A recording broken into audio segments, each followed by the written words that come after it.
Without rhythm, you would have just a single, never-ending long note. The rhythm, in fact, defines the duration of a note, how long or for how many beats a note lasts. It also defines the duration of rests. A rest is a pause in music. Notes and rests of different durations are represented by the following symbols. Whole note, also known as semibreve, of 4/4 value.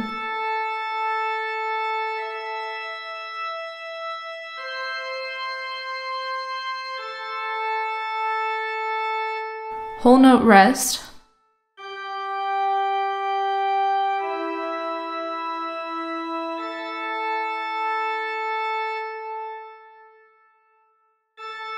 Half note, also known as minim, of 2/4 value.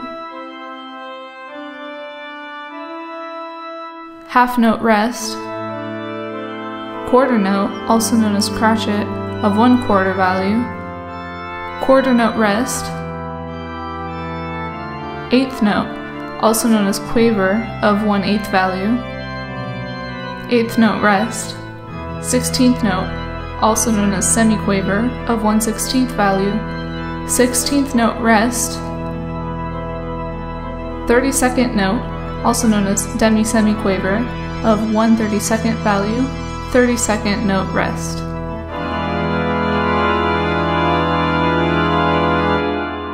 Of course, you can have 64th notes, rests, and even more than that.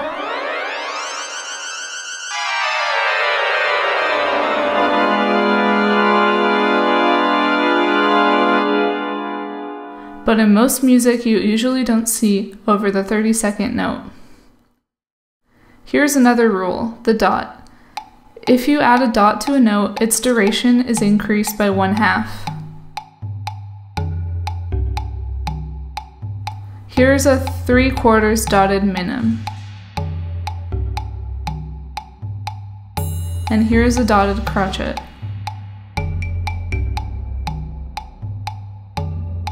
And here again you have a 3/16 dotted quaver.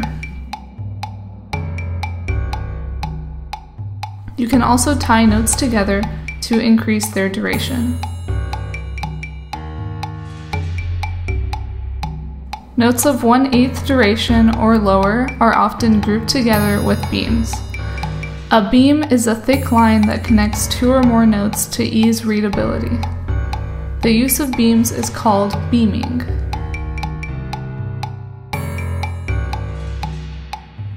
To help keep track of beats, the staff is divided into bars or measures.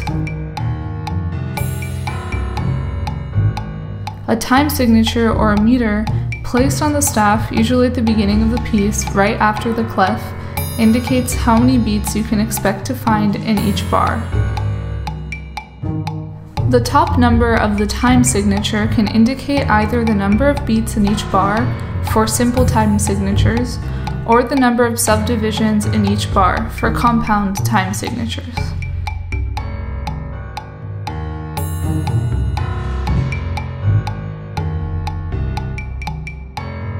The bottom number shows what kind of note value receives 1 beat or subdivision.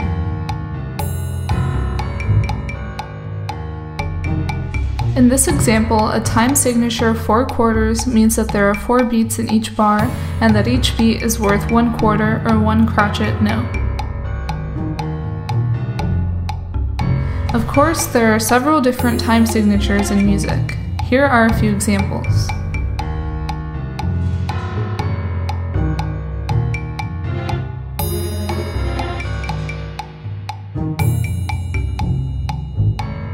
There are also different ways to write a time signature.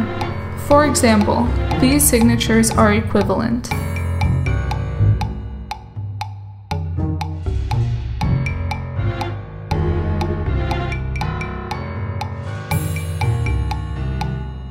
And one last thing, bar lines not only delimit bars, but can also be of different kinds according to their meaning. A repetition is usually bound by the start repeat bar, which defines where the repetition starts, and the end repeat bar, which defines where the repetition ends. If no start repeat bar is present, which is very common in music, the repetition is supposed to start from the beginning of the piece.